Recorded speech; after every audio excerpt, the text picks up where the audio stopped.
Assalomu alaykum.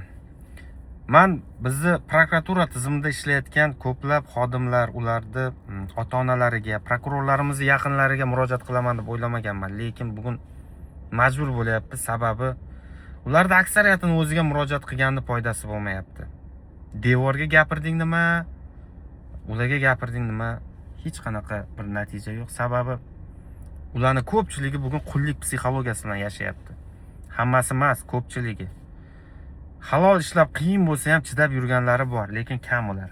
Bilasizmi nima? Konstitutsiyada yozib qo'yilganki, prokuratura qonunlarda teng bir xilda ishlashini nazorat qilish kerak degan vazifa yuklatilgan. Bu muqaddas vazifa. Ya'ni hammaga nisbatan teng qo'llashni ular ta'minlab berish kerak. Va shu bilan birga konstitutsiya yozyaptiki, prokuratura tizimi, prokurorlar faqat qonunga va konstitutsiyaga bo'ysungan holda ish ko'radi. Biror bir mansabdor shaxsi ta'sirlariga tushmaydi, undan xoli degan qoida belgilangan konstitutsiyada. Lekin amalda nima bo'lyapti? Hurmatli prokurorlar, ayniqsa viloyatlardagi, joylardagi prokurorlar, siz nima bilan shug'ullanyapsiz? Prokurorlar ota-onalari, yaqinlari bilib qo'yinglar, bular tom ma'noda ijro hokimiyatining siyosati bilan shug'ullanyapti ko'pchiligi. Bir qarasang g'alla siyosati, bir qarasang paxta siyosati, bir qarasang pilla siyosati, faqat qishloq xo'jaligi yoki qanaqadir qurilish siyosat. Konstitutsiyadagi ish esdan chiqib qoldi bularda. Nima emish? Rahbariyat shuni talab qilyapti. Baraka topkur. Sizni eng katta rahbaringiz bu konstitutsiya. Sizga nima degan? Sizga xalq nimani ishonib topshirgan edi? O'sha referendumda ovoz bergan-ku. Xalq ovoz bergan. Sizga qonunlarni teng hammaga bir xil ishlashini ta'minlab beradigan funksiya qo'yilgan. Siyosat bilan shug'ullan demagan. Rahbarlari kayfiyatiga qarab ish qil demagan, zakazga ishla demagan. Mana sizning vazifangiz. Ana siz shu vazifangizni bajarmaganligingiz oqibatida O'zbekistonda odamlarda qonunga ishonch qolmayapti. Qonunlar faqat rahbarlarni yaxshi yashash uchun ishlaydi. Xalqqa zo'ravonlik qilish uchun ishlar ekan degan fikr bo'lyapti. Nimaga? Chunki prokurorlar o'zining vazifasini bajarmayapti. Prokuratura tizimidagilar ham befarq qarayapti. Xafa bo'lmang. Bu sizga berilgan baho. Misol bilan aytish kerak bo'lsa, mana Toshkent viloyatining Yangiyo'l tumanida tug'ilib o'sganman men o'zim. Shu joyda bo'layotgan ishlardan yaxshiroq xabardorman va doim meni bezovta qilganda, mana misol tariqasida aytaman. 2021-22 yillarida bir zo'ravon klaster bor edi. Yangiyo'lda, menimcha hali ham qisman qolgan bo'lsa kerak. Fermerlarga vaqtida pulni bermasdi o'sha klaster. G'alla paxtasini olardi, lekin pulni to'lamas edi. Bizning hokimiyatimiz, prokuraturamiz, ayniqsa prokuratura ana o'sha fermerning haqqini olib berish, ya'ni qonundagi kafolatlangan huquqdan kelib chiqib, u klaster qaysi zo'ravon, qaysi kattakonniki bo'ladi, farqi yo'q. Qonunni teng qo'llab, o'sha topshirgan g'alla paxta pulini olib berish kerak edi. Lekin nima qildi? Bular qo'pol aytganda o'sha klasterni yonini olish, unga advokatlik qilish bilan shug'ullangan. Fermer dod desa ham ko'z yumib o'tirdi shuni. Lekin g'alla o'rim, ya'ni hosilga kelganda yulib olib o'sha klasterga olib berish bilan shug'ullangan. Yulib olib berdingiz, lekin haqqini to'lashga kerakanda u klasterdan olib bermadingiz haqqini. Tashab qo'ydingiz. Nima bo'lardi? Bechora fermerlar menga chiqardi. O'sha deputat vaqtimiz zo'ravonlik qilib, baqir-chaqir qilib, xullas borib necha marta o'sha fermerlarning pulini olib berganman. Qishloq xo'jaligi vazirligi chiqardi. Voydod, Rasul aka, palonchi klaster haqida gapiribsiz, aytibsiz, aka ertaga yetib boramiz deb ishonasizmi? Ba'zi kunlari bo'lgan, shanba kuni bank ishlab ketardi o'sha fermerning pulni olib berishda. Klaster pul solar edi, to'polon qilib o'tirib olardim borib, berasan haqqini deb. O'sha paytdagi ayrim rahbarlar, prokuratura tizimida ishlaganlar ham kelib, ular olib berish kerak aslida uni huquqini ta'minlab. Menga qarab turib, Rasul aka, siz kamikadzesiz derdi. Nega desa, o'zini o'zi portlashga kelgan odamga o'xshaysiz. Nimaga desa, bu klasterdan pul olib berish fermerga o'lim bilan barobar-ku. Siz deydi, nimaga bunday qilyapsiz? Ha, baraka topkur, olib berdik-ku shuni. Aslida uni sizlar ta'minlashinglar kerak edi. Hokim, prokuror, ichki ishlari o'sha yerda. Lekin yo'q, sizlar tomoshabin bo'lib o'tirilgan ko'p. Haqqini olib berilmagan juda ham o'sha paytlari. Mana endi hozir shu kecha kunduzda yana bizni bechora Yangiyo'llik fermerlar dod deyapti prokuraturadan. Nima?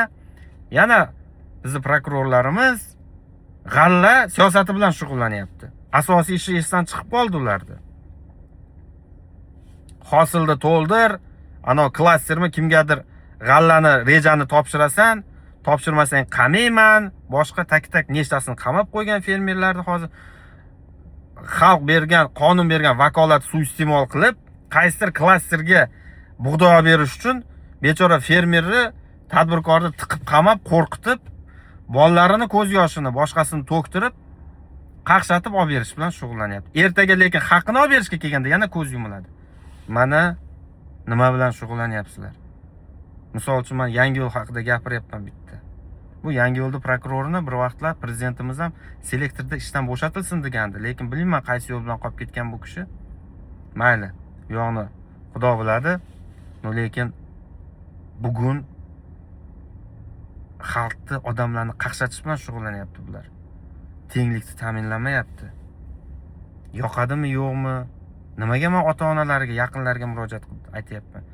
Bir vaqtlar bizni farzandimiz yurist bo'ldi. Yaqinimiz, akamiz yo ukamiz yo singlimiz yurist bo'ldi. Xalq haqqini himoya qiladi, qonunlari ijrosini ta'minlaydi. Shu yurtga xizmat qiladi deb xursand bo'lgansiz bir vaqtlar. Lekin amalda bir yaxshilab qiziqib qo'ying.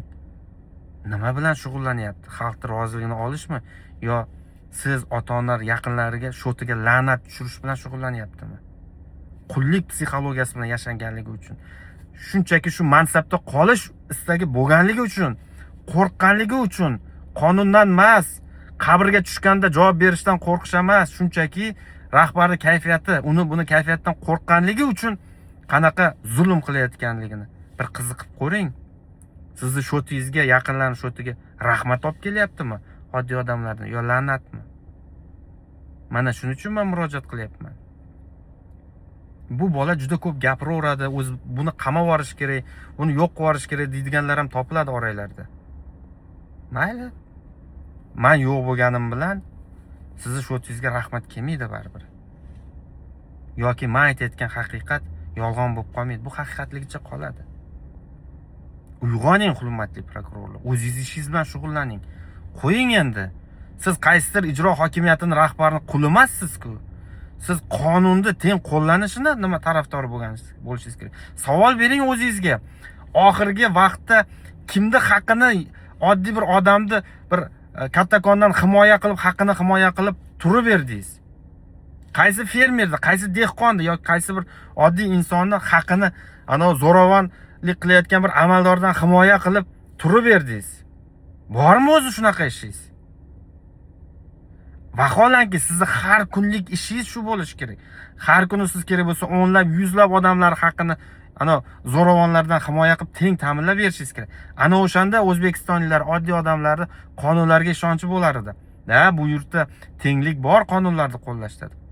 Ana siz ham buni kayfiyatiga qarab shunchaki mansabda qolish va yuqori lavozimga erishish xohishi bilan yashayotganligingiz sababli odamlarda bu yurtda adolat yo'q, tenglik yo'q degan fikr bo'layapti. Zakazga ishlab yotibdi juda ko'pchiligi. Yo'q joydan jinoyat ishlarini uyushtirib, tiqib, bosim qilish bilan shug'ullanyapti. Bunaqada yurtning kelajagi bo'ladimi? Ana shu boisdan bularni o'zlariga aytganda juda ko'p foydasi bo'lmayapti. Shuning uchun mana shu prokuratura tizimida ishlayotganlarni ota-onalar agar meni eshitayotgan bo'lsa, yaqinlari eshitayotgan bo'lsa, bir qiziqing. Bu farzandingiz, bolangiz siz o'ylagandek xalqning duosini olyaptimi, yo'qmi? Nima qilyapti o'zi? Siz ham mendan javobgarsiz. Siz bir vaqtlar o'qishi uchun, kelajagi uchun investitsiya tikkansiz, umid qilgansiz, duo qilgansiz. Bu yerga ham qiziqish kerak.